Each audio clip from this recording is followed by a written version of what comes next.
did you guys meet? How did you guys just kind of come up with this band? Because I assume it's not that you all got detention one day and were like, you know what? Fuck the system. That might be the new story. We might just use that. Yeah. I'd be okay with it. That would make for a much better press release. It's like, you know, like these guys got together because they were all detained and they were like, you know what? Down with the system, man. I threw a paper airplane at Matt's head, and it said, "You want to join my band?"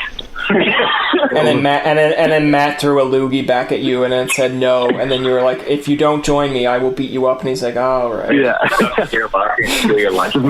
So how did you guys meet? Because I mean, that story sounds better. So I'm hoping you have a better version than that. Well, initially it started in 2015. I graduated from high school and I was going into my first year of college. I had been doing music a little bit like to myself, but I hadn't really like shared it with many people. And I decided I really wanted to join a band. I didn't know how to go about doing that because I didn't know musicians. So I literally went on Kijiji, Ottawa, and I found a posting that they were looking for a singer. So I just contacted this random posting, didn't have much information on it, and I was set up for an audition. And that was actually Matt. It was Matt's email. And they happened to live right by Algonquin, so I just went one day after class, and I had to sing in front of a bunch of strangers in their basement, which was very weird for me. So then I ended up being in their band, and we played 2 shows, broke up. It was a little more pop-punk at that point, but we all kind of knew each other. Matt moved back home to Kitchener, and we kind of we kept talking. We had like a lot of projects going on, a lot of ideas. And Matt and Josh like lived together. So eventually when Matt came back, we decided to all like meet up again and just like try to like shoot the shit, like figure out what we want to do. We started off as being like a 1975 type project, and then it just switched over into what we have now. I am a big fan of 1975, but again, I like your stuff as well. It's just that the last band we had on a few weeks ago, Larkins, are actually from the UK, and they said 1975 was an influence on them as well. Yeah, we do like them a lot. And then as far as Will, we knew Will from like recording other stuff. Like one of like Matt's friends, our buddy Sam, who did our video, he was doing a little like rap album, and that's when I met Will. Went to his house to record the chorus of the rap song. Unfortunately never got released, but it's out there somewhere, it's floating in the internet. And then Jameson, we knew, I think Will, it was you, right, who knew Jameson, right, Will? Oh, I knew him from other bands. We were looking for a drummer, so I just messaged him. So he was down. And he's great. And he's wonderful. Jameson joined. Yeah, pretty much just stole all the good players from all the other local bands. Yeah. Okay, so it's almost like you were trying to form your own creative super band here. You're like, we're going to take this guy from this group, and we're going to take him from another group, and that's how it's going to form. At least you didn't do it like slyly, where it's like, you know, you just see a band after their performance and go, yeah, I heard Doug was talking a lot of shit about you, and it's like, is that true, Doug? and then like 3 weeks later you hear that they break up. You're like, oh, worked like a charm. We broke up that band. Yeah, we definitely did do that. I just love that concept of where it's like, yeah, Mom, I'm just going to reply to this ad on Kijiji. See you later. Yeah, exactly. Where it's like in today's world, if it's like it's someone like, I guess 16 is like, Mom, I'm going to this random guy's house, and it's like, okay, well, sweetie, just be careful, and you know, if he asks you for candy, like, you give him what he wants. Exactly, yeah. It was a bit of a gamble, I guess. Yeah, I would say, but I mean, it all worked out in the end. Yeah. But I like how he tied in there where Matt, I believe you said, yeah, it was Matt and Josh were roommates there. And so, you know, you get these 3. And then in my mind, as much as a comedian that I like to think of things as, it's like Will was just at a show and was like, can I just join your guys' band? Well, actually, we had to do a lot of convincing. And had to involve a lot of beers just to try and get Will into our band. Oh, wow. There was a dinner. There was an actual... They wanted to dine me, yeah. Oh, okay. Put a couple beers in them. Will already has this all-star approach. Will already has, like, I would call it, like, the Noel Gallagher to Oasis approach, where it's like, fuck you guys, you want me in the band. That's exactly, that's how I carry myself every day. Exactly, just don't go full Noel Gallagher on us. Don't go full Noel Gallagher. Maybe once we're a bit more famous. Now, I like how it all tied in there, and then, of course, you mentioned about your influence of the 1975. Who are some other people that... I guess you model your music after who inspired you to get into music? So I had been into music for a while, but I think it's more started off as just being like trying to be annoying by like just singing what I was hearing, like on the radio. Okay, so the carrot top. Yeah, the carrot and then top I just ended up singing as a thing, and I would do like talent shows and stuff. But my brother really influenced my music because we shared an iTunes account, and I was too young. Even before that, he had all the CDs, and I would get the hand-me-down CDs and listen on the boombox. But I'd say our biggest like collective influence probably like the Killers. I believe your other members agree with you, so you're safe for now. Will hasn't left the band. Yeah.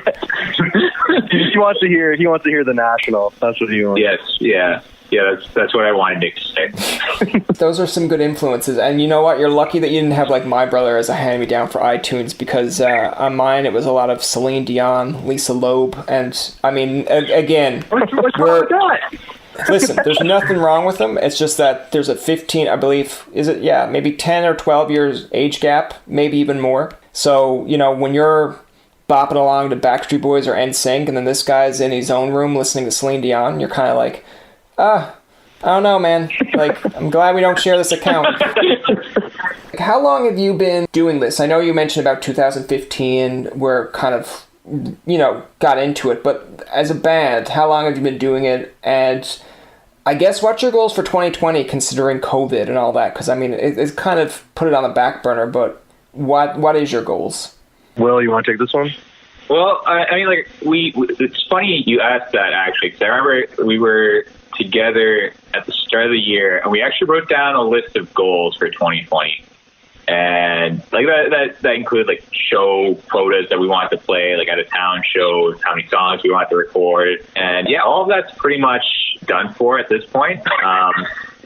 So, I mean, like I think really the big goal for this year is to write and record a very solid EP that we can kind of use as a platform, either at the end of this year or start of next year, whenever things kind of get back to normal. Right now, it's really up in the air. Maybe the EP turns into a full length if this goes too long.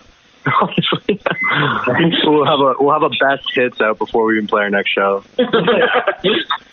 You know what? The irony of saying that is it'd just be really funny if you did, and it's just like people are like, look at this band, they think they're so full of themselves, and then I'd be like, well, yeah, but I've chatted with him, and Will is the Noel Gallagher of the band. What did you expect? He already has a best of in mind. Don't sell yourself short. I mean, Live 88.5, I believe, played your Bonnie song. I pretty much found you guys out through your newest one, Caught in the Moment. And sometimes, you know what? It's just scrolling through stuff and not really paying attention sometimes helps, because I didn't even know you guys were Ottawa local until I really heard the song. And sometimes some people will be turned away of like, well, they're only a small band. But as soon as I heard the song, I was like, you're telling me this came out of Ottawa. And not in a mean way. I mean that in like, okay, like this sounds a lot better than anything that I've ever heard like coming out of Ottawa. Most times when I have a friend that'll like, check out my band, I'm like, he's my buddy, I'll check him out, and then when I go there, it's like, and I'm like, I don't want to come back here ever. And then if they ask me how it went, I'm like, oh, great. So you're coming to soccer, right? Because you're a good soccer player. You're not meant for this. Okay. We appreciate Thank you. Who writes the songs? Like, take me through the writing process, because I mean, I guess William or Noel over there doesn't take all the credit. I don't put the work in, but I take the credit. I'd say most of the time it just starts with someone coming up with a riff that we all think is kind of cool. We'll send it to Nick, and then he kind of just takes it and makes it actually good. Sometimes, so I write all the lyrics, and sometimes I'll come up with a melody. Not as much lately, but usually what happens is someone will send me in the demo. They'll send me like a demo of like a guitar riff, or like it can start even with like Will doing a bass line, or Josh can do like some production and send something like that. So everyone kind of sends their own little things, and then I'll just take it and I'll put it into, I'm probably, for anyone, any music people listening, I throw into Audacity, and I know I'm going to get some heat for that, using Audacity instead of like Pro Tools or anything. But I do, because it's just easy. I don't have to learn anything. And I just kind of record whatever the song sounds like, whatever the instrumental sounds like that they give me. I try to write a song that fits it, just like what it sounds like. I don't know. It just kind of comes to me, like what should be sung is what I was saying. We kind of usually, like, to kind of add on to that, with the like riff idea that someone would send, and Nick would add vocals to. Then we'd get together and kind of jam it out.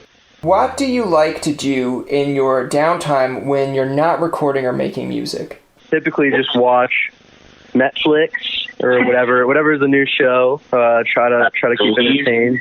Yeah. Lately, I've been a little bit back into video games, but I hadn't been for a while. I was more swapped out for a fitness life for a little while before lockdown occurred. And that's not going so well anymore. Go to the gym, walk my dogs. These are all like very like bland things. Well, my life sucks. Taxidermy.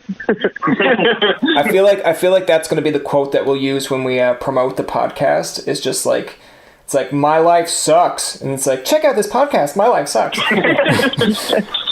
No, I mean those are very, I guess, mundane, basic things, but I mean that's what you do in the situation here. So I'm going to give you a concept here, and basically these are things that it could happen anywhere else in the city, could happen in Toronto, Montreal, but you have to basically countermine with something that you have only seen in Ottawa. So if I said only in Ottawa would you go down to Rideau and see 3 or 4 bums basically asking for money, but yet some of them have dogs, is that going to be something that you just only see in Ottawa or worldwide? Yeah. I could see that. I mean, I'd say largely in Ottawa. I'd say only in Ottawa would you see a raccoon in a McDonald's. Yeah. That is definitely happening. Only in Ottawa would Matt and I get stopped by a homeless lady asking for $20 bills. Okay. Yeah. No, I agree. I will counter that one with saying only in Ottawa would you fall asleep on the bus, someone falls asleep on top of you, and yet they're mad when you have to get off. That is very Ottawa. That sounds very accurate. Sounds like my morning commute to Algonquin College. Really? Okay. Because I was going to say, my example was when I was going to Carleton, we lived out in, I will call it like the ghetto of Ottawa, because there's like a police, the police are only down the road, I think it's like in Prince of Wales, so it's like a combination of a ghetto, but then you have a lot of university students that have, MacBook computers. So I was just getting off of Prince of Wales, and I kind of nudged the lady to let her know, like, this is my stop, and she gave me the most evil glare, and I'm like, you fell asleep on me. Shouldn't you be apologizing? Like, why am I apologizing to you that I have to get off? Oh, sorry, your pillow has to leave to go back to university and make it a life. I can't stay and be a pillow for the rest of your life. I think she was just looking for a bigger commitment than you were at that point. Yeah, I know. I could never give it to her, and I apologize. If she's out there listening, I'm sorry, Rosemary. I was not able to be your pillow.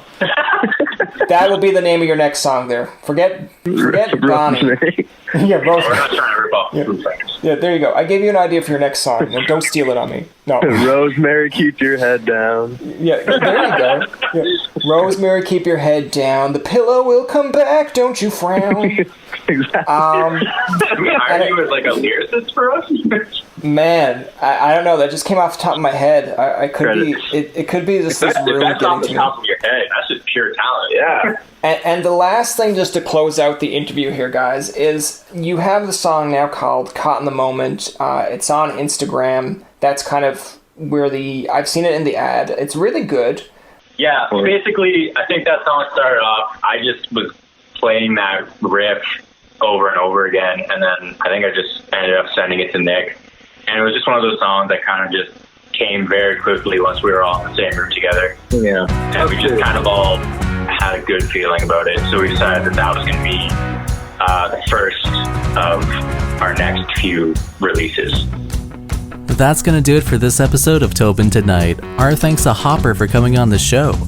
Remember, you can find past, present, and future episodes on TobinTonight.com, Spotify, and iTunes. Follow us on Twitter, like us on Facebook, and leave a comment or two. For Tobin and myself, this is Jacob saying thanks for listening and good night.